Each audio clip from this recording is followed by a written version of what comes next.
C'est la nouvelle chef d'Ensemble Montréal et elle aimerait devenir la deuxième mairesse de l'histoire de la métropole l'automne prochain. D'ici là, il nous reste quelques mois pour apprendre à la connaître un peu mieux. Elle qui met déjà les chances de son bord en se présentant au balado de l'heure.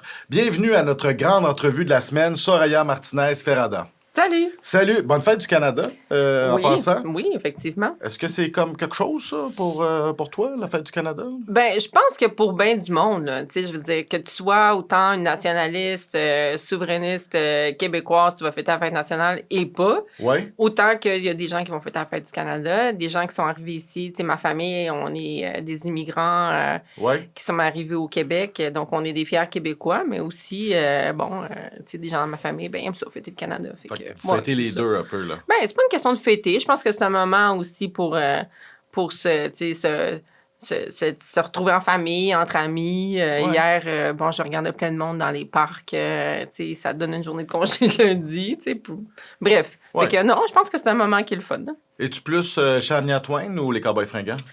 Oh my God, les deux. Les deux? Oui. Shania Twain? Mais oui, Shania, tu sais, Shania, comme sérieux, c'est une des plus grandes féministes au niveau de la musique. Je sais pas si tu as vu le documentaire qui était sur elle. Elle a quand même fait beaucoup de choses pour les femmes. Il paraît que c'était bon, hein, c'est ça. C'est qui elle était comme femme qui est vraiment intéressant. Ouais. Puis bon, écoute, Feel Like a Woman, je veux dire, y a-tu quelqu'un qui aime pas ça, là? Ouais. Puis Cowboy Fringant, écoute, la petite histoire avec Cowboy Fringant, moi, j'étais étudiante au HEC. J'étais dans l'association des étudiants des HEC. Et on a fait venir le groupe Les Cowboys Fringants. Quand même? Au HEC. À quelle année? Quand personne ne les connaissait. Okay, on avait, au HEC, une salpenne, ils nous ont coûté 5 caisses de bière. C'est pas tout? une blague, je te jure. 5 caisses de bière. Année, ça? C'était en... Écoute, j'étais au HEC en... Écoute, ça fait au moins quasiment 25 ans. Là. OK, fait qu'il était comme il pas était connu. début, là, il y avait des petites tunes C'était très, très, très peu connu.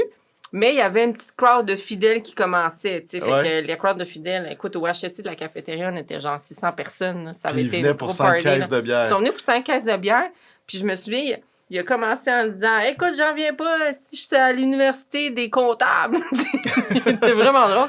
Puis fait que j'ai eu des beaux souvenirs avec les Cowboys Fringants. Okay. Fait que c'est les deux. Les deux. Ouais.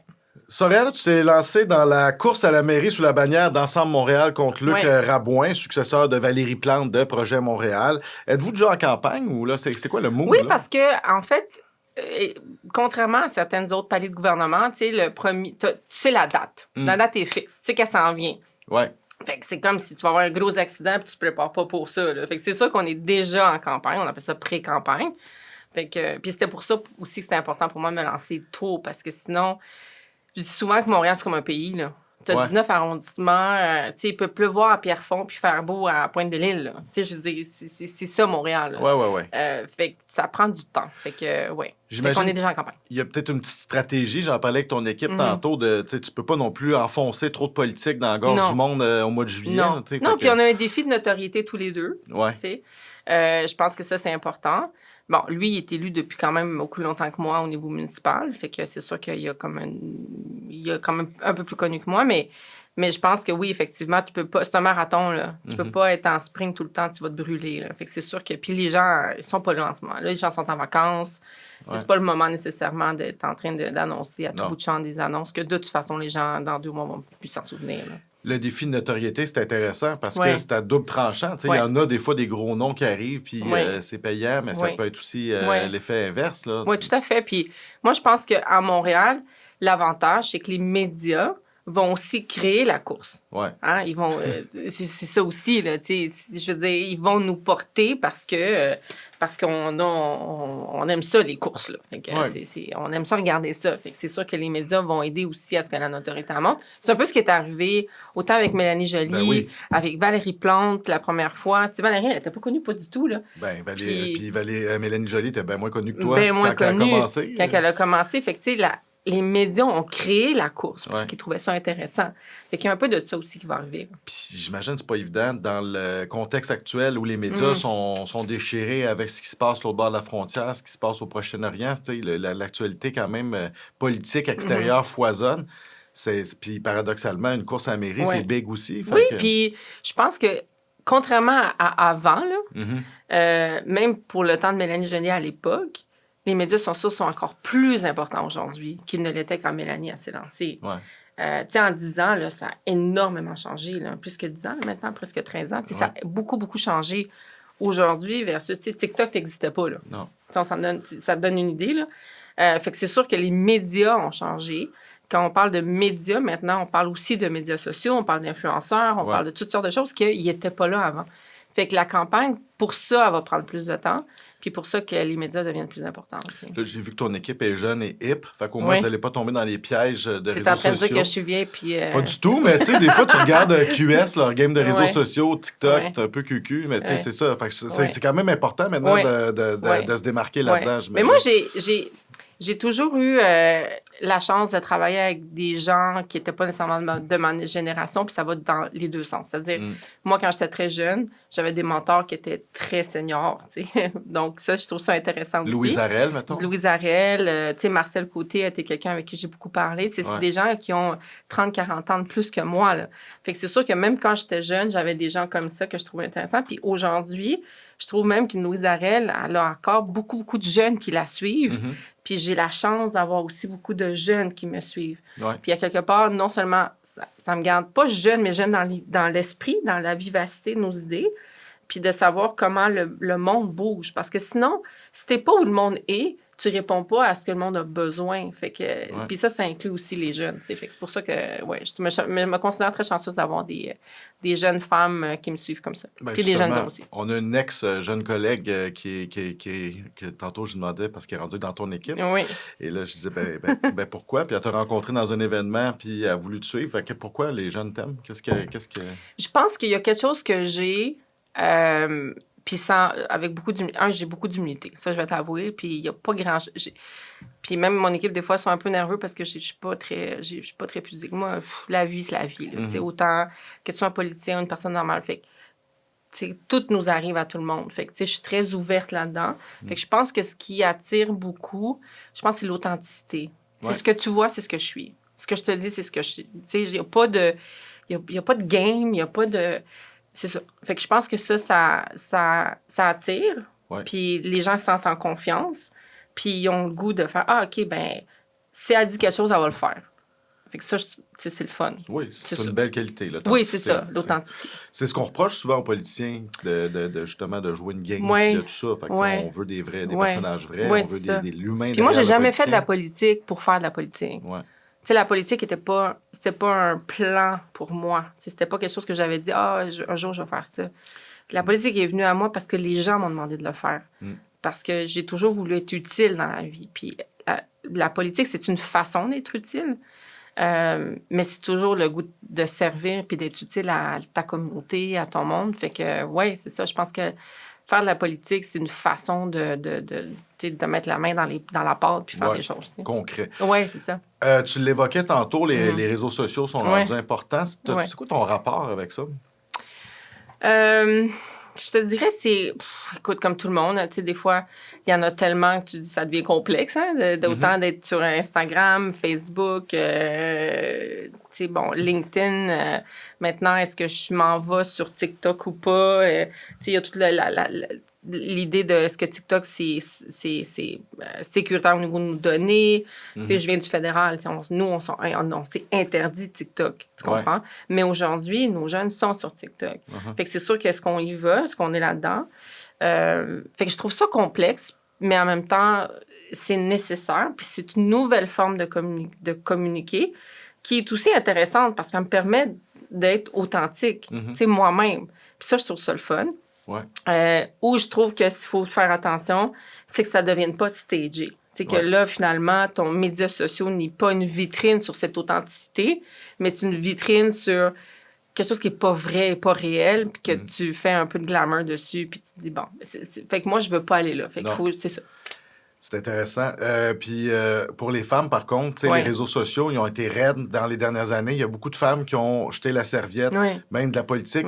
Pas juste à cause de ça, mais je pense que pour en avoir jasé une couple, ça en faisait partie. Ça va t'arriver immanquablement avec la notoriété. Puis mais c'est arrivé une fois, vraiment, quand j'étais députée, ministre au Parlement l'année passée. la date exacte, là, je m'en souviens plus, là, je pense que c'était septembre. Il y avait une manifestation sur le droit des femmes, puis il y avait les pro-vie qui étaient sur le Parlement. OK. Puis je me suis ouverte très humblement au Parlement, dans la Chambre des communes, où j'ai fait une déclaration où moi-même, j'ai eu accès à un avortement. Parce que j'étais au Chili. Au Chili, non, c'était pas légal. Puis je suis revenue au Canada pour avoir un enfant. Et je l'ai dit au Parlement. Écoute, le nombre de messages que j'ai eus sur mes médias sociaux, là, tu veux même pas les lire. Là. Des gens C'est hallucinant. Là. Fait que c'est sûr que je peux comprendre que quand on est vraiment complètement nu devant la population, parce que les médias sociaux peuvent t'amener là, les femmes sont celles qui vont toujours avoir le backlash le plus important, le plus fort. Fait que oui, moi, je me suis dit, à partir de ce moment, je me suis dit, regarde, tu te regardes plus. Tu fais ce que tu as à faire. Tu te dis, moi, je le vois, là, même, on a des trolls, nous, de projets là, sur moi. Là, mais à un moment donné, tu fais, regarde, moi, je parle aux gens à qui j'ai parlé, puis j'ai pas à réagir à ce genre de commentaires-là. Mais oui, ça existe. Puis l'anonymat des médias sociaux fait que les gens se permettent beaucoup de choses qu'ils ne le feraient jamais dans ta face. Non, c'est ça. Fait que faut pas le prendre personnel. Non, c'est ça. Mais c'est dur. Ça doit être oui, tough, puis je comprends que beaucoup de femmes, ça devient extrêmement difficile. Ouais. Ton parti est à rebâtir après avoir été chassé du pouvoir à 2 reprises les dernières élections. Est-ce que le fait qu'il soit associé à l'ancien maire et fondateur Denis Coderre, ça peut nuire? T'sais, on peut pas dire qu'il est dans sa meilleure passe médiatique. Là. Moi, je te dirais, oui. Moi, quand j'ai décidé de me lancer, j'aurais pu faire un nouveau parti. Puis dire, moi, je me lance, je fais un nouveau parti. Puis moi, je partais de l'idée que j'ai toujours fait ça. J'ai toujours voulu, comme je te disais, servir, rassembler les gens autour d'un projet. Puis là, en ce moment-ci, c'est de rassembler les gens autour de reprendre les rênes de Montréal puis la gestion de Montréal. Je pouvais pas faire ça en commençant par divisant. Donc, je me suis lancée dans l'aventure de dire, je reprends un parti et je le reconstruis. Puis oui, c'est plus de travail, mais tu sais, on a 35 élus actuellement dans ce parti. Montréal, c'est 102. Le parti sera plus le parti de ce qu'il était. C'est un nouveau parti. On a changé le logo. La façon dont on communique aussi est différente. On a des bons candidats qui s'en viennent, qu'on n'a pas annoncé encore, qui s'en viennent. Fait que moi, je suis très confiante que les gens, en fait, ils vont voir que moi, je suis pas Denis Coderre. J'ai pas l'air de Denis Coderre. Je suis pas Denis Coderre. Donc, je pense qu'on est dans une situation où le renouveau du parti est possible. Ouais. Est-ce que vous vous connaissez ou est-ce que c'est comme une... On se connaît, mais on s'est jamais parlé. Mais on se parle pas, là. Non. Fait qu'il n'est pas comme un gérant d'estrade du parti. Hey, c'est moi qui ai parti ça. Puis j'accepterais pas un gérant d'estrade. Non, c'est ça. Il avait-tu son cellulaire, voilà? Ben, il aurait dû le dire qu'il l'avait. Avant de jaser politique, c'est pas le sujet le plus estival. On va apprendre à se connaître, OK? T'es né en 72 au Chili, en pleine dictature de Pinochet, où t'as passé les premières années de ta vie. T'en conserves quel souvenir? Parce que t'étais quand même jeune. J'en conserve des souvenirs assez frappants, ce qu'on retient quand on est jeune en bas de 8 ans. Là. Moi, je me souviens, les militaires dans l'école qui nous... Parce qu'il avait changé l'hymne national au Chili. Puis ils nous forçaient à chanter le nouvel hymne national. Puis quand on le chantait pas, moi, je viens d'une famille extrêmement impliquée, des socialistes de gauche militants. Mon grand-père s'est caché là, pendant longtemps. Fait que moi, je me refusais de chanter l'hymne national.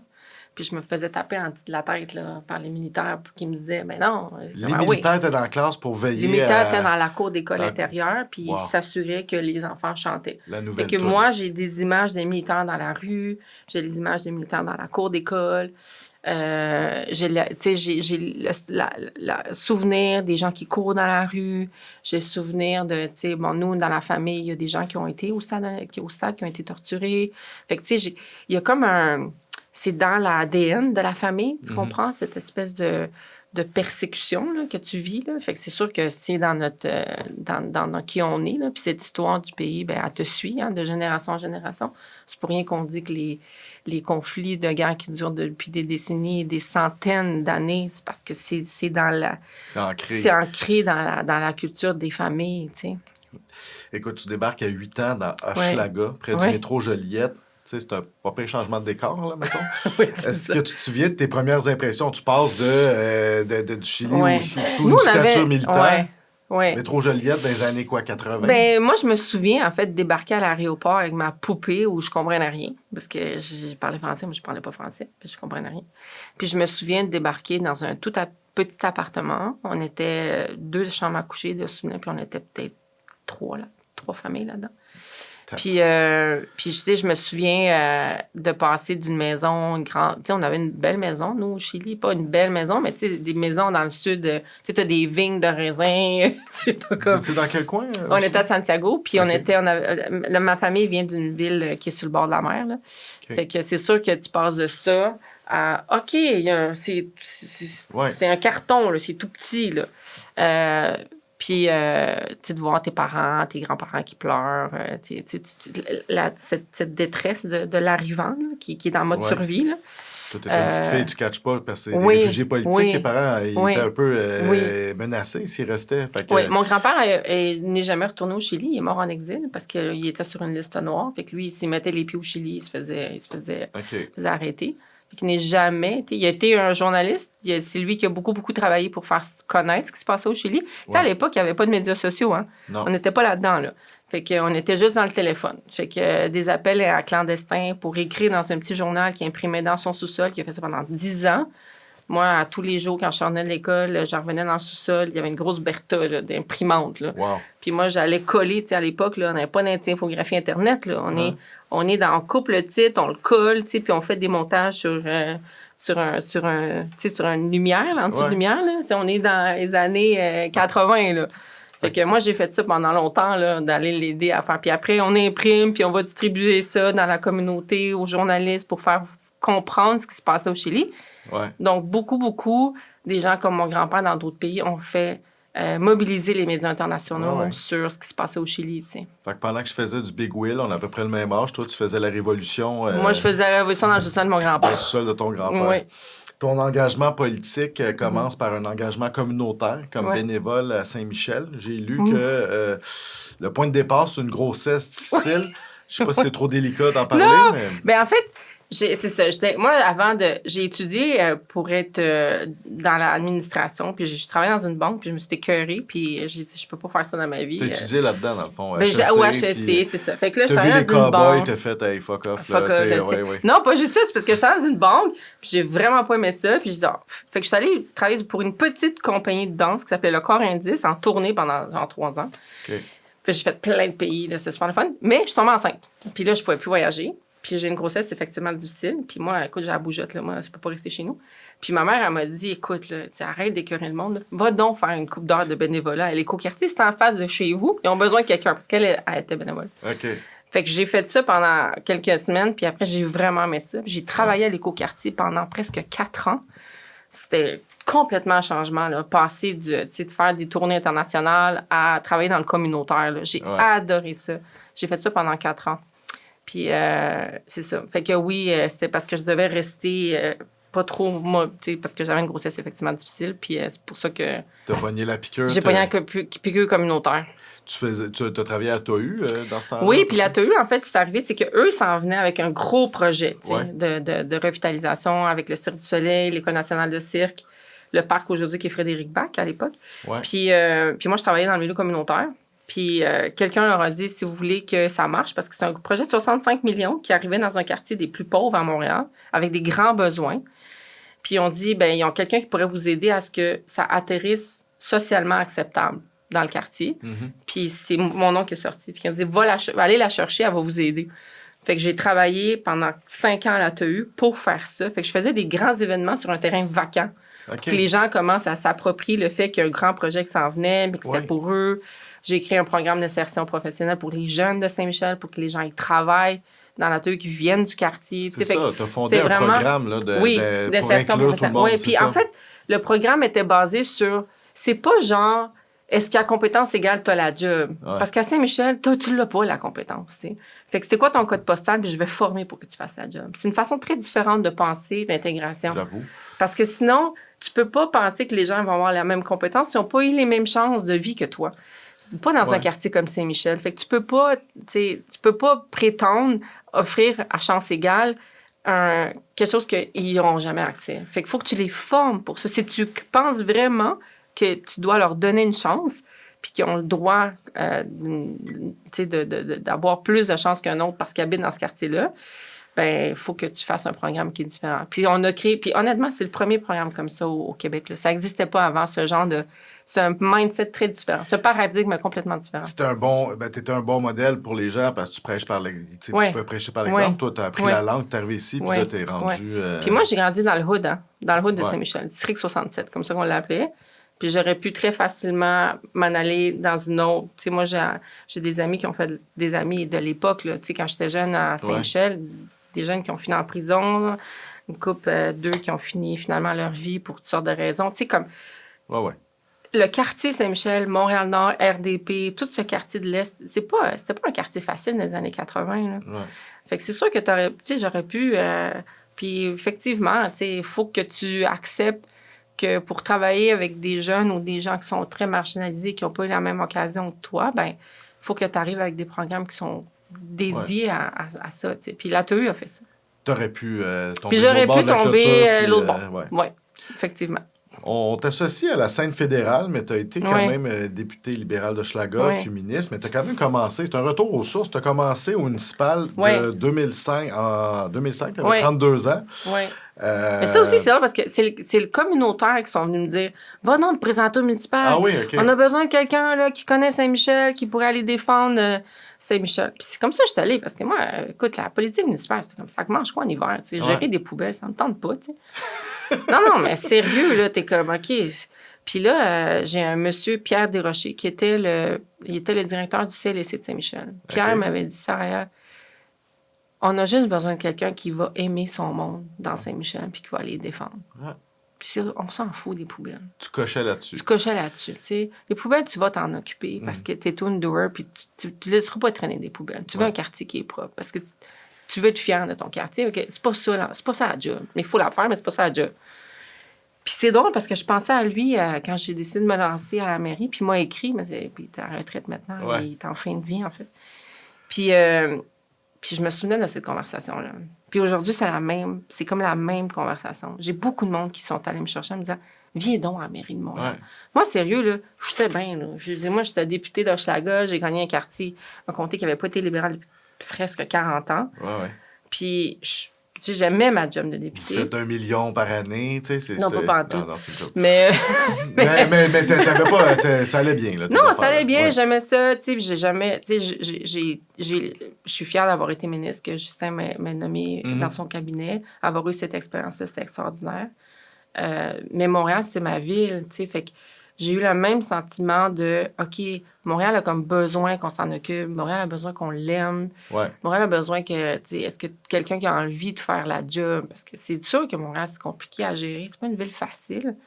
Mais my God, que c'est une ville qui a tellement de potentiel. Puis je trouve que elle est silencieuse depuis quelque temps, tu sais. Puis il faut comme rallumer l'étincelle de cette grande ville qui est Montréal. Réveiller Montréal. C'est-tu ça le slogan? Non, mais moi, le retenir, c'est vraiment pas super. Réveiller Montréal, je veux un copyright là-dessus. Ah oui, c'est bon, on aime ça. Réveiller Montréal. Ou deux mains sur le volant. Ah non, ça peut-être pas. Non, ça peut-être pas. Non, ça, c'est pas sûr que ça a été bon, finalement. OK.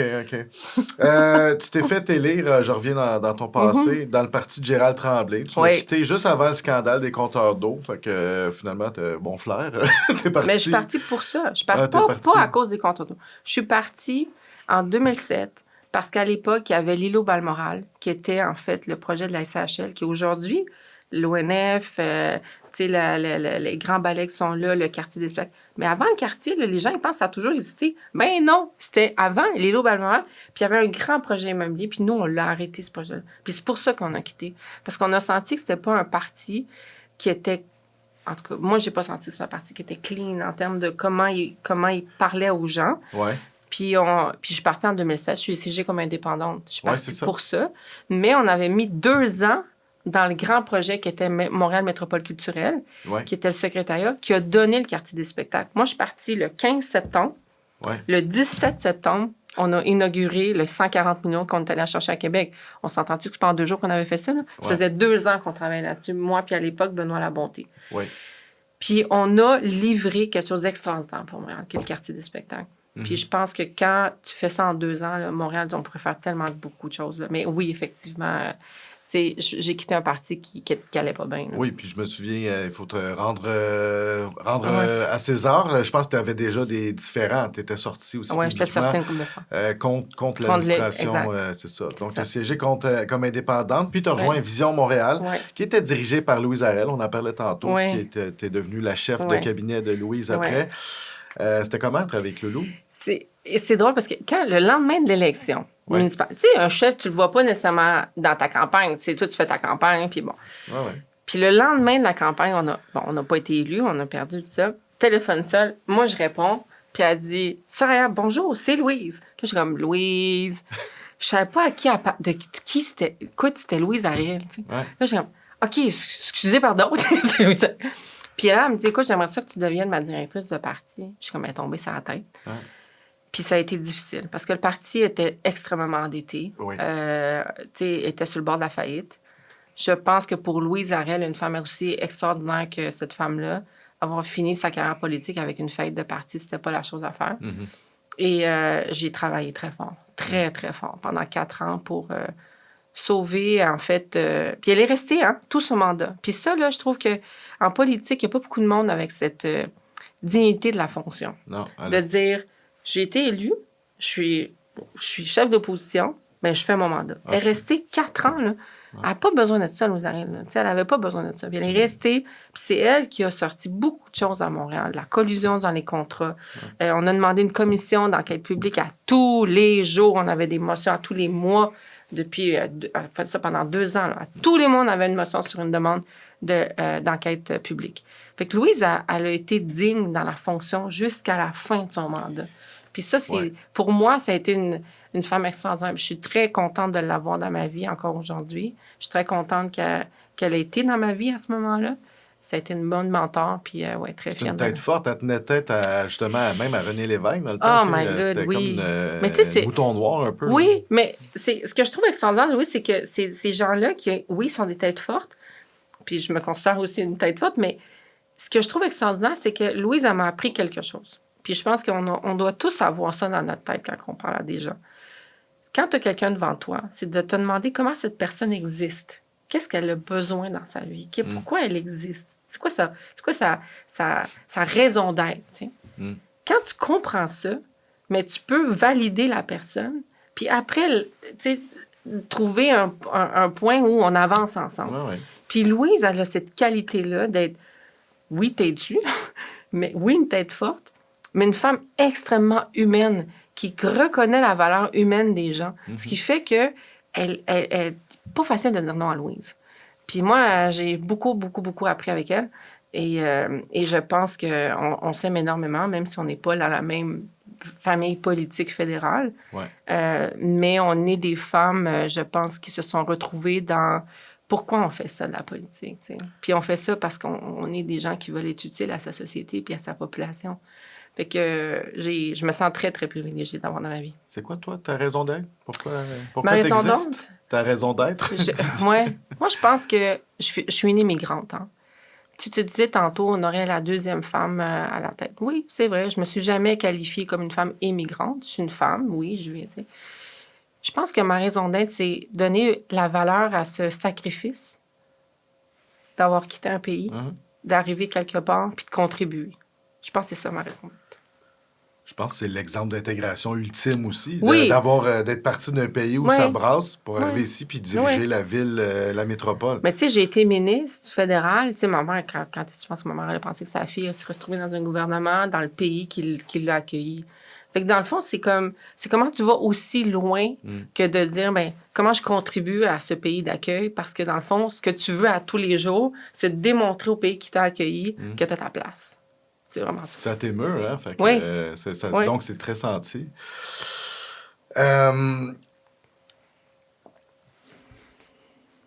T'es perdu dans tes questions, hein? Non. Je laisse un long silence malaisant. Oui, c'est ça. Mais moi, j'ai pas grand-chose qui me met dans le malaise, moi, t'avouer. Non.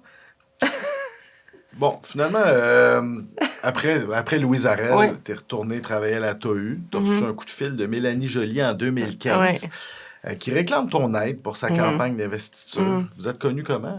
On s'est connus au municipal. OK. On était des adversaires. Ah oui? OK. Oui. Moi, j'ai essayé de la recruter pour qu'elle se présente avec nous, puis Marcel Côté. Ouais. Puis elle a essayé de me recruter pour que je fasse sa campagne, que je devienne sa directrice de campagne à Montréal. OK. Ce que je ne pouvais pas faire. Tu sais, moi, je m'étais engagée avec Louise Arel. Moi, c'est une affaire que je suis loyale. Moi, je vais au bout de l'aventure.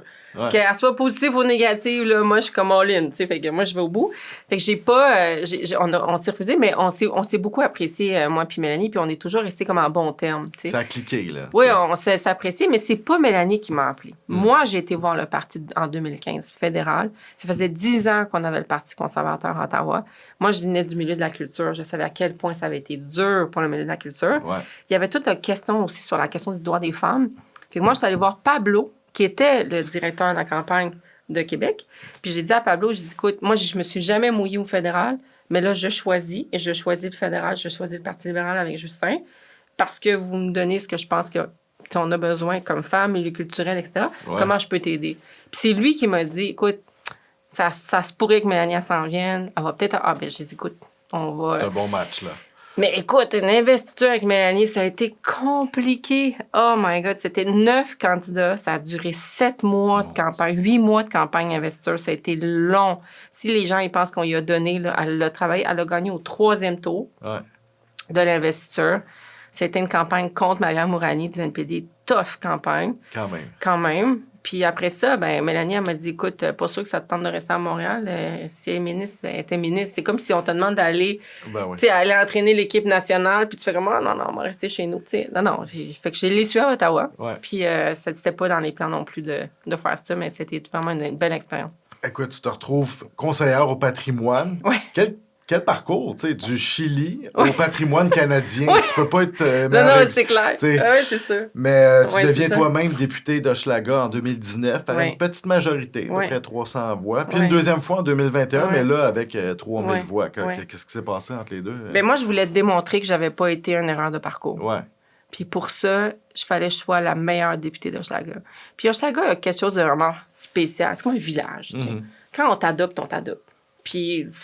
C'est pas... Genre, moi, je suis Soraya dans Hochelaga. Je suis pas la députée libérale. Même les gens me demandent... Tu vas demander aux gens dans Hochelaga, tu vas me demander dans quel parti que je suis. Ouais. Comme...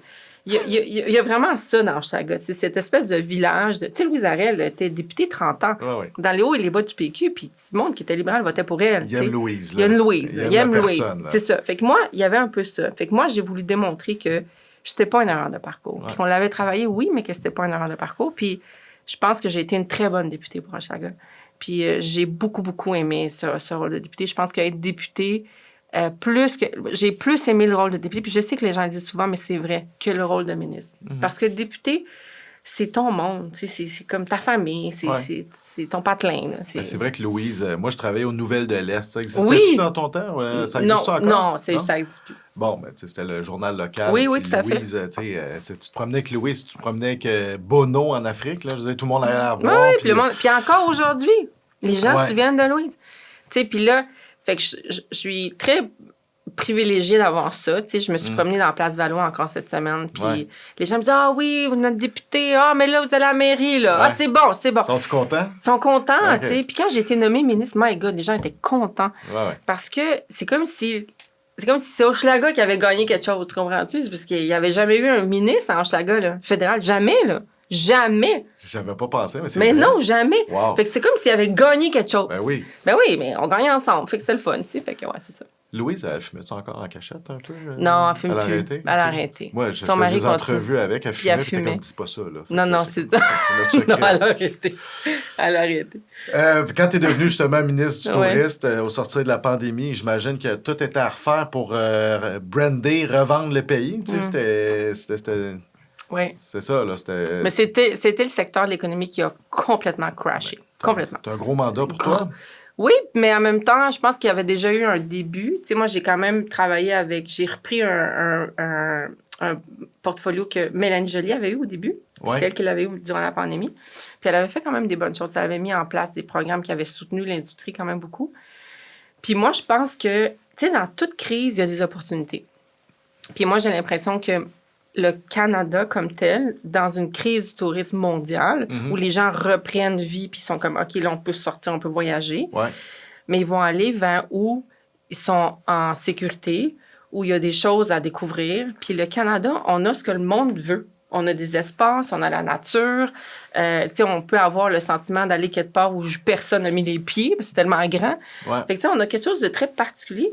Puis on a aussi une belle relation qui n'est pas parfaite, on s'entend là, avec les Premières Nations puis les peuples autochtones, qui fait que même les peuples autochtones sont en train de développer leurs propres industries touristiques, qui fait qu'on a pris un leadership important au niveau mondial sur l'offre touristique très spirituelle, très ancrée dans les Premières Nations, entre autres, puis les peuples autochtones. Fait que il y a une opportunité incroyable. Puis ça, les gens ils ont accroché à ça. Puis je pense que c'est pour ça que c'est un beau défi, mais en même temps, vraiment une belle opportunité pour le pays, tu sais. Ouais. Écoute, tout va bien? Ben oui. Tout va bien, Rafi? Je vais faire une petite entrevue dans l'entrevue. OK. Donc, là, c'est une entrevue touristique. OK. Il faut que tu remettes ton chapeau d'ancienne ministre du Du tourisme. C'est quoi la plus belle attraction? Puis là, c'est toi, là. T'as pas besoin de parler au nom de... là. Toi, Soraya, la plus belle attraction touristique au pays. Mettons que tu vends, là, tu t'en vas en voyage, puis tu rencontres quelqu'un. Moi, je pense qu'on a quelque chose au pays que... Il n'y a pas beaucoup de pays dans le monde qui peuvent l'offrir. C'est la nordicité des grands espaces, puis c'est quoi le mot en français, là? Les aurores boréales. Ouais. Oh my God, ça n'a juste pas de bon sens. J'ai jamais vu ça, moi. Ben, moi non plus, j'avais jamais vu ça. Ça doit être incroyable. Ça n'a juste pas de mots. C'est d'une beauté incroyable, puis je pense que tout le monde dans sa vie devrait avoir cette chance de voir ça. Puis au Canada, on a la chance d'en avoir plusieurs beaux spots à faire. Aurore boréale. OK. Oui, vraiment. Au Québec? Au Québec, il y en a des aurores boréales, d'ailleurs. Puis, mettons, là, en dehors des... Qu'est-ce qui est la plus belle chose au Québec à voir? Écoute, moi, j'ai un souvenir vraiment incroyable du Québec, c'est le Rocher Percé.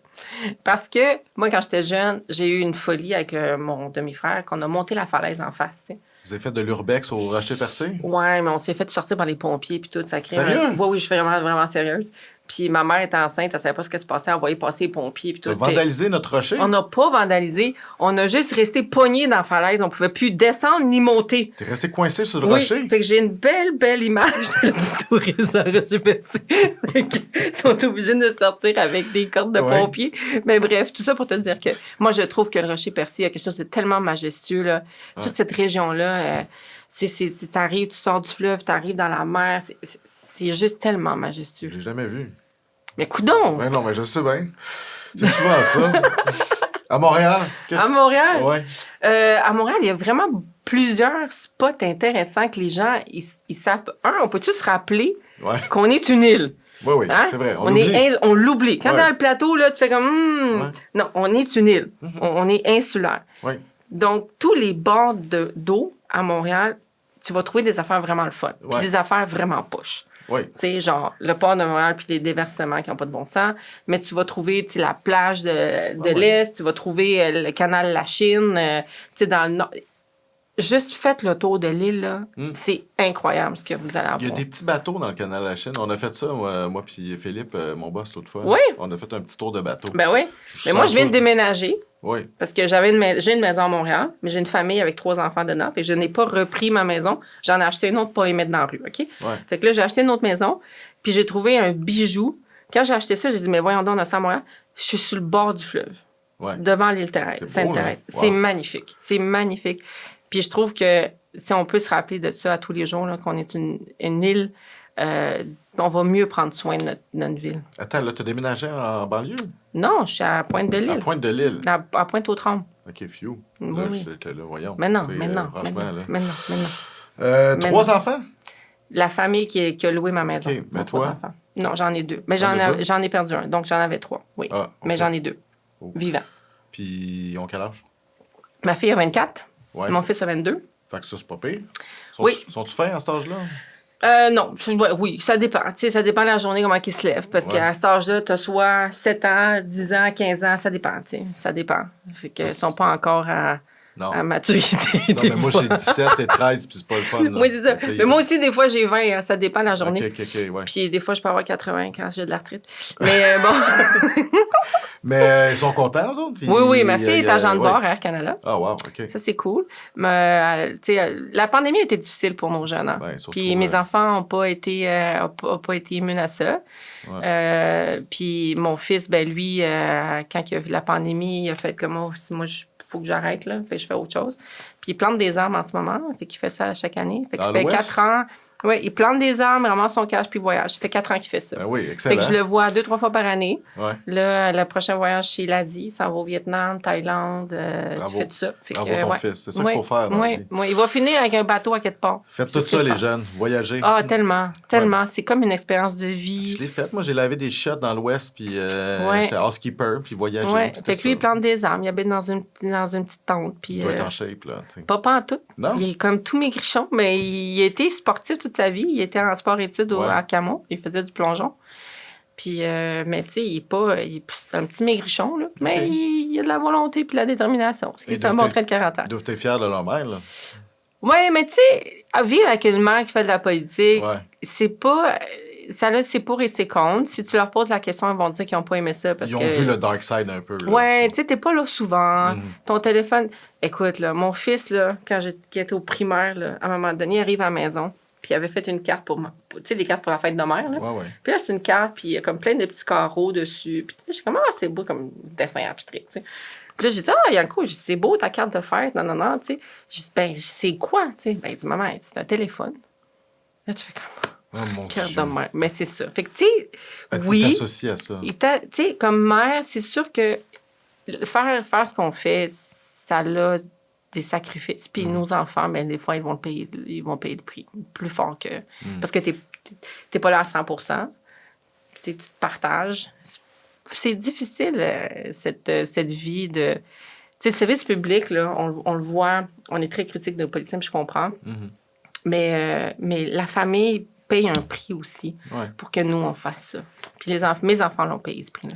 Oui, tu sais, le prix de tes convictions, mais tu sais, Le prix de ton temps. Le prix de ton temps. Parce qu'il n'y a plus de temps. Moi, je peux avoir un appel à 10 h le soir, à 5 h le matin. Il n'y a plus, la notion de temps n'existe plus. Aujourd'hui, tu me demandes quel jour qu'on est, j'ai aucune idée. Tu sais, je veux dire, t'es là 7 jours sur 7. Fait qu'il y a plus, cette notion de temps n'existe plus. Donc, pour les enfants qui, de l'autre côté, ils disent, OK, ben donc, moi, c'est quoi mon temps à moi? As-tu peur de regretter ça un jour, d'être une vieille Soraya, puis là, tu fais, bon, ben finalement, tu sais, il n'y a plus personne qui... Non, je pense que... Puis... Non, c'est drôle, je parlais justement à la fille de Louise, Catherine, puis je pense qu'à quelque part, j'espère que mes enfants, aujourd'hui, qui sont plus vieux, ils voient aussi ce que j'ai fait, c'est ce qu'on réussit, l'intention qu'on a derrière. Puis je pense qu'ils sont fiers, en fait, de dire, ils sont fiers de dire que tu donnes du temps pour les autres, puis ça fait partie de la générosité de dire, c'est quoi, qu'est-ce que tu veux léguer à ta société, qu'est-ce que tu veux léguer à ta communauté, qu'est-ce que tu lègues. C'est pas juste être pour toi qu'on fait des choses. Fait que je pense que non. Je pense qu'au bout du compte, je sais qu'ils vont être compréhensifs. Mais je suis assez d'accord que les gens qui connaissent un peu la politique, si vous vouliez être riche, vous ne seriez pas en politique. C'est bien plus payant aller au privé puis tout ça. C'est que là, bien moins compliqué. Moins compliqué. Des soupers avec... Ça ne te tente pas tout le temps, là, les chevilles de colons. Ça, c'est un exemple. Faut vraiment que t'aimes le monde. Ça, c'est sûr. Faut que t'aimes le monde. Faut que t'aimes le monde. Si t'aimes pas le monde, va pas là-dedans. Faut que t'aimes le monde. Moi, là, aller à des soupers spaghettis, on niaise avec les soupers spaghettis. Mais tu t'assois avec des gens qui sont peut-être à la retraite, qui ont contribué à cette ville, à ce pays, puis qui ont des choses à dire, puis sont intéressants. Fait que moi, il faut que tu aimes le monde. Il faut vraiment que tu aimes t'asseoir puis parler. Là. Tu peux pas être fauné longtemps parce que tu jases vraiment avec les gens. Non, tu peux pas être fauné. Ça va t'offrir une semaine ou deux, puis après ça, tu sais ça. Impossible. Non, moi là-dessus, je suis assez d'accord. C'est pour ça que j'ai beaucoup de respect pour les politiciens parce que c'est une job 7 jours, fin de semaine, tout le temps. Tu peux pas être sa brosse là, dans un... Il faut que tu fasses attention. Là. Exact. OK, on revient à politique municipale. Dans quel état tu qualifierais la ville actuellement? Ça, c'est le petit segment partisan. Là. Fait que toi, c'est correct, ton jupon dépasse. Là. Tu peux parler des dossiers. Non, mais je vais revenir sur ce que je t'ai dit tantôt. Oui, je suis partisane, mais plus que ça. Je pense que la ville est devenue un peu silencieuse. Puis il faut se rappeler qu'on est dans des quartiers puis qu'il faut que la qualité de quartier soit là. La qualité de quartier d'un quartier ou l'autre n'est pas la même. Que tu ailles dans le quartier chinois ou que tu ailles dans d'autres quartiers, les citoyens ne vont pas nécessairement sentir qu'ils ont le même service. Les taxes ont augmenté, doublé même, dans les dernières années. Fait qu'il y a un disconnect entre ce que j'ai comme service versus ce que je paye comme taxe. C'est ce que les citoyens vont dire dans cette perception. Fait que, mais au-delà de ça, on a comme oublié qu'on est la plus grande ville du Québec, qu'on est la deuxième plus grande ville du Canada, qu'on est la plus grande métropole d'innovation, de créativité, puis on a oublié ça. Tu sais, la recherche sur l'intelligence artificielle, on est les leaders dans le monde. Puis on n'est même pas capable d'intégrer ça dans nos services en termes de comment on gère notre ville. Fait qu'on a comme oublié qu'on était cette ville innovante puis qu'on devait redevenir cette leader de métropole qui est Montréal. On voudrait retrouver Montréal. Ah, retrouver Montréal. C'était ça tantôt? Non, tantôt, t'as pas ça. C'est pas ça que t'as dit tantôt. Réveiller Montréal. Réveiller Montréal. Réveiller Montréal. Ben, retrouver, c'est pas pire aussi. Ben, ça, c'est pas pire aussi. Mais on les note, l'équipe, elle note tout ça. Là. Vous me ferez un virement, s'il vous plaît, pour... C'est ça. Mais je peux t'envoyer une partie des coûts des affiches. Ben, c'est vrai que c'était là, médiatiquement, Montréal a mauvaise presse, que ce soit la crise des personnes en situation d'itinérance, l'incivilité, la cohabitation difficile dans le transport commun, les logements. C'est vrai que là, on peut pas dire qu'on entend parler entre... Non, les gens, ils s'attendent à ce que, minimalement, la ville elle soit propre et sécuritaire. Et cette base-là, tu peux pas demander aux citoyens d'avoir des grandes ambitions puis rêver Montréal si t'es pas capable de leur donner cette base-là. Puis moi, c'est de cette prémisse-là que je pense. C'est que moi, je veux gérer mieux. Je veux que la ville fonctionne, qu'elle soit facile. Toi, là, ça n'a pas de bon sens que t'es pas capable d'avoir demandé un permis avec ton téléphone. On fait tout avec notre téléphone. Moi, j'ai ChatGPT dans mon téléphone. Je veux dire, toi aussi. Là, tout le monde a ça. Là. Ouais. Dans une certaine génération. Mais là, aujourd'hui, on s'attend que la ville elle soit agile. Elle n'est pas agile. Elle est ankylosée. Est-ce que tu vas tuer le fax, Soraya? Non, s'il vous plaît. Oui, parfait. Non, mais tu comprends? Je vais voter pour toi si... Non, mais c'est parce que ça n'a pas de sens qu'une ville, encore, on est dans le fax. Peux-tu me numériser un document? Non, ça s'appelle un PDF. Là. On peut te l'envoyer. Là. Tu sais, je veux dire, à quelque part, il faut que la ville, elle devienne agile, moins ankylosée, moins bureaucratique. Ouais. Comme je te dis, on a l'intelligence artificielle, on ne l'inclut pas dans nos affaires, tu sais. Puis honnêtement, l'intelligence artificielle, si Internet a eu l'impact sur notre vie, là, hier, là, c'est comme 100 fois ça. Là. Ouais. Fait qu'il va falloir qu'on soit... Puis on a la chance d'avoir tout ce brain-là, ce cerveau à Montréal, mais il faut l'utiliser mieux pour que les gens comme nous, comme ceux qui nous écoutent, ben il n'y a pas à prendre une demi-journée dans leur journée de travail pour aller demander un permis pour changer des portes et des fenêtres chez eux. Il faut que c'est ça, il faut que ça soit simple. Ouais. As-tu un rapport optimiste avec l'intelligence artificielle ou apeuré un peu? Je pense que c'est un peu des deux. Puis c'est sain d'avoir les deux. C'est-à-dire, tu dois être capable de dire comment je l'intègre dans ce que je fais. Puis en même temps, te poser les questions d'éthique par rapport à ce que ça représente pour les artistes, par exemple, pour la culture. Fait qu'il faut avoir cette dualité, elle va être importante de la garder jusqu'à temps qu'on soit... Faut que l'intelligence artificielle soit au service de l'humain, là, pas l'inverse. Mais fait qu'il faut garder un peu cette tension-là, t'sais. Tu t'es engagée, Soraya, à être la mairesse du logement. Ça veut dire quoi? Tu sais, moi, quand je suis assez vieux et cynique, quand il y a un élu qui promet des logements abordables et sociaux, j'ai l'impression que c'est un disque qui saute. J'entends ça depuis 20 ans. Puis finalement, comme là, c'est la pire crise encore. Ça va pas bien. OK, moi, je vais te dire qu'encore une fois, il faut que Montréal, notre ville, change complètement le paradigme dans lequel elle fonctionne. Ça veut dire quoi, ça? Montréal a toujours été une ville qui donne un soutien. Hein? On donne un programme de soutien, on va créer des programmes qui vont aider. Moi, je te dirais que la ville doit maintenant mettre un chapeau d'être un développeur immobilier. Ça, c'est complètement différent. D'être un développeur immobilier pour construire les logements qu'on a besoin. Puis ça, c'est pas juste les logements à marché que le privé va s'en occuper. Fait que là, il faut les aider à faire ce job-là parce que là, honnêtement, on est devenu un trou de beigne. Là. Le privé ne vient plus à Montréal. Là. Ça va à Brossard, Longueuil, à Laval. C'est un trou de beigne privé, là, OK? Fait que ça, c'est un enjeu. Fait que ça, le privé va s'en occuper. Moi, je dis, nous, là, la ville, moi, ce que je veux, c'est que Ville de Montréal devienne un développeur immobilier de l'abordable, social et hors marché. Ça veut dire que notre équité foncière, ce que ça vaut le terrain qu'on a, on peut l'utiliser pour construire le logement. Mais pour ça, il faut que nous, on soit des développeurs. Puis on ne fonctionne pas comme ça. Encore aujourd'hui, tu sais, hier... Projet Montréal, Luc Rabouin a proposé un prêt de garantie. Mais c'est pas ça être un développeur.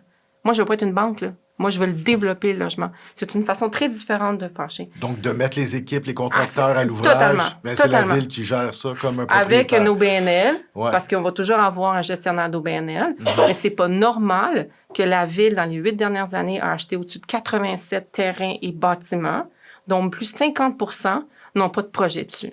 L'hôpital chinois, là, tu pourrais avoir des maisons de chambre là-dedans depuis le jour 1 que tu l'as eu. Que tu l'as acheté. Ah ouais, go! Je veux dire... La maison de chambre qui fait l'actualité là, pour des mauvaises raisons. Il y a 2 jeunes qui sont électrocutés dedans, je pense, Oui, en faisant de l'urbex. Là. Il faut que la ville prenne en main ses bâtiments plus rapidement. C'est pas normal que pour un projet transitoire, parce qu'on n'est pas capable de le construire, qu'on fasse un mini-pot dessus. C'est pas normal. Le résultat on l'a pas réglé et on n'a pas donné le nombre d'unités qu'on veut avoir. Ouais. Puis tu peux pas acheter un terrain ou un bâtiment puis penser que l'univers va s'en occuper. Puis de dire, j'attends que Québec m'envoie l'argent puis le fédéral. C'est souvent ça. Mais non, mais on peut pas penser comme ça. Fait que soyons nous-mêmes des développeurs. Toi, tu as une maison, là. Tu achètes une maison. Ouais. Puis il faut que tu la rénoves. Tu vas pas te dire, moi, je vais attendre que, tu sais, m'amener un programme à quelque part qui va peut-être me donner de l'argent. Puis non, tu vas aller à la banque, tu vas dire, regarde, ma maison, là, je viens de l'acheter, elle vaut tant. Ouais. Sur le marché, c'est une fois rénovée, elle va valoir tant. Prête-moi l'argent, moi à faire. C'est ça que tu vas faire comme développeur. Ouais. Mais c'est ça que la ville doit faire. C'est exactement ça. Puis on ne fait pas ça. Rebâtir Montréal. Écoute, là. Rebâtir, retrouver, puis réveiller. Les 3 R. Les 3 R. On s'en vient quelque chose. Parce que, tu sais, moi, je suis vieilli chez Urbania. Je vais avoir besoin d'un autre job bientôt, là. Puis, mais tu t'en viendras chez nous. J'ai des postes de conseiller. Ouais, là, je vais faire vieillir ton staff. Pas mal, là. C'est pas sûr que ça leur tente de m'avoir dans leur party. Mais attends, mais là-dessus, là, c'est une question que tu poses pas, mais tu sous-tends quelque chose là-dedans.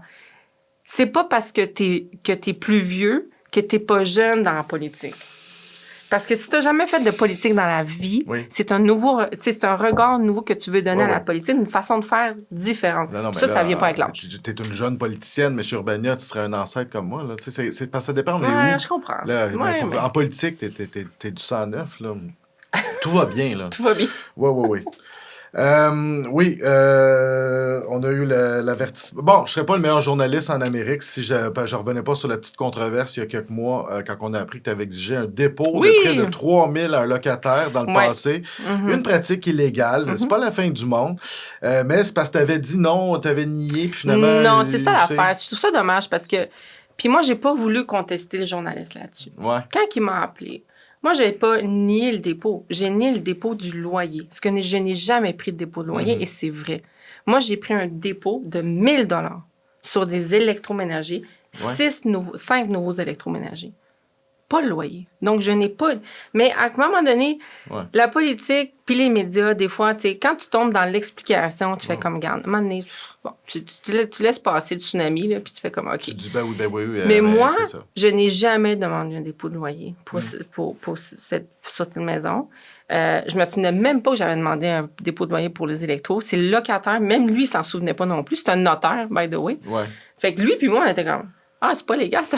Fait qu'on le savait même pas. Juste pour te dire à quel point aujourd'hui, cette pratique est tellement commune que je suis contente que tu en parles parce que, à la limite, là, faut que ça serve à quelque chose. Si j'ai fait le front page du Journal de Montréal, bien aujourd'hui, au 1er juillet, il y a un paquet de monde là, qui sont allés chercher des loyers puis ils disent « Hey, finalement, c'est pas légal, cette affaire-là. » T'as fait exprès, dans le fond, pour le faire? Non, pas du tout. Pour donner l'exemple. Pas exprès. Mais ça a-tu fait le front page du Journal de Montréal? Vraiment. Ah oui. Ça a fait le front page du Journal de Montréal. Puis à quelque part, c'est une job de bras, puis c'est correct, là, mais moi, je suis de bonne foi, tu sais. Puis ce qui m'a fait plus mal là-dedans, c'est l'atteinte à la réputation sur la bonne foi. Moi, je suis de bonne foi. Je cache rien. J'ai pas... Tu sais, je suis la fille authentique. Moi, je cache rien. Puis je trouve que ça a été un peu une mauvaise foi de faire un article comme celui-là, sur la base de quelque chose qui était... Ça aurait pu être mieux expliqué. Mais en même temps... Dans les médias, tu le sais comme moi, des fois, c'est noir ou blanc. La zone grise, on n'aime pas ça. C'est pas assez ça, c'est-tu ton seul squelette dans le placard? Ça va? Écoute, tu sais, il peut y en avoir d'autres, là, mais je sais pas, moi. Tu sais, qu'est-ce qui est un squelette? Tout le monde a des choses dans la vie dans lesquelles on n'est pas fier. Moi, non, mais je te laisse. Non, mais tout le monde dans sa vie a peut-être des choses qu'on a fait qu'on n'était pas fier. Tu sais, l'erreur est humaine. Moi, je pense que l'erreur est humaine. Il faut assumer les erreurs.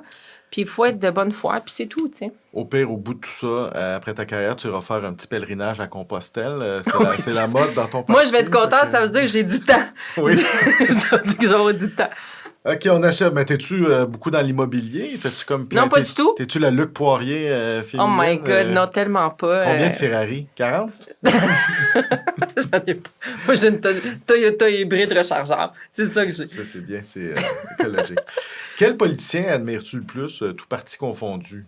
Tu peux même sortir du Québec, du Canada. La nouvelle présidente du Mexique. Je la suis beaucoup. Je lis ce qu'elle fait, je fais ses posts. Je trouve que c'est une femme qui a réussi beaucoup à justement faire le pont entre un pays qui est pas facile à gouverner, le Mexique. Hein? C'est très difficile. J'aime beaucoup ce qu'elle fait. J'aime beaucoup son approche très humaine. Puis bon, c'est sûr que, tu sais, pour moi, une femme comme Luzarel, j'aime beaucoup. J'ai écouté Brian Mulroney dans une conférence très privée à un moment donné. Ouais. Tu sais, il y a des personnages historiques comme ça qui sont inspirants.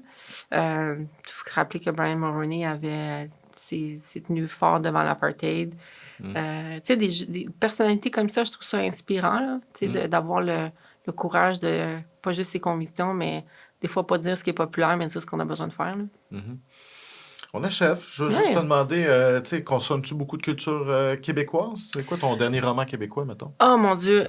Moi, il y a une affaire que faut que tu saches. Je suis dyslexique. OK. Fait que moi, les noms, là, c'est épouvantable. Ouais. Fait que moi, je mélange toutes les... Fait que tout ce que j'ai dans ma tête, là, c'est des couvertures de livres. Mais il y en a deux, là. Tu sais, il y en a un que je sais, c'est le roman, il est bleu, Dominique... en tout cas, bref. Mais l'autre que je viens de... Les Pêches ordinaires d'Hugo Meunier, un excellent roman. Bravo. Ah bon, mais merci. Excellente Mais idée, Simon merci. Poupard, le dernier que partout. j'ai lu, parce que je l'ai invité au congrès, Vidangeur, qui a écrit. Ben oui, Journal d'une vidange. Oui, puis je l'ai rencontré, je l'ai beaucoup Il est aimé. très gentil. Très gentil. T'as-tu une passion secrète? Tricot, peinture, karaoké? Y a-tu quelque chose si on te connaît, on va faire... Ah ben oui, Soraya a fait ça. Je fais de la boxe. Tu fais de la boxe? Oui, je fais de la boxe. Ah oui? Oui. OK. Genre, depuis longtemps? Ben, là, j'en fais moins parce que j'ai moins de temps, puis là, j'ai déménagé, puis j'ai pas de gym à côté de moi. Ouais. Mais oui, j'ai fait de la boxe pas mal longtemps. C'est une des façons que je me suis remis en forme, parce qu'à un moment donné, j'étais dans un... Je pesais beaucoup de poids et j'étais pas très en santé. Et la boxe, comme, m'a sauvée de moi-même. Ben, c'est bien Fait que j'ai fait ça pendant longtemps, oui. Montréal remonte dans le ring? Ah! Non, mais là, écoute, là, c'est comme tu te lâches, là, Oui, c'est oui, bon. oui. On va t'inviter à nos rencontres d'idéation. Quand même. Donc, tu peux péter des gueules aussi. Là. Ça, c'est quand même pas pire. Ben, c'est ça, Soraya. Merci. Mais je m'entraîne à tous les jours. J'essaie de m'entraîner au moins 4 Oui. fois par semaine. Oui. Fait que je Bon. m'entraîne. Ça, c'est tous les matins, là. T'as-tu une vacance? Tu pars en vacances ou là, t'es Oui, je prends quelques jours. En fait, prochainement, je m'en vais dans notre Grèce à nous, qui est les îles de la Madeleine. OK. On va aller faire un petit tour. Tu vas, en chemin, tu vas aller grimper dans le rocher percé? Non, ça, been there, done that. OK, On c'est peut plus fait. faire ça, oui, non. C'était un plaisir, Soraya. Merci, Bonne merci campagne. beaucoup. Merci beaucoup de Merci, m'avoir bonne invité. chance. Merci.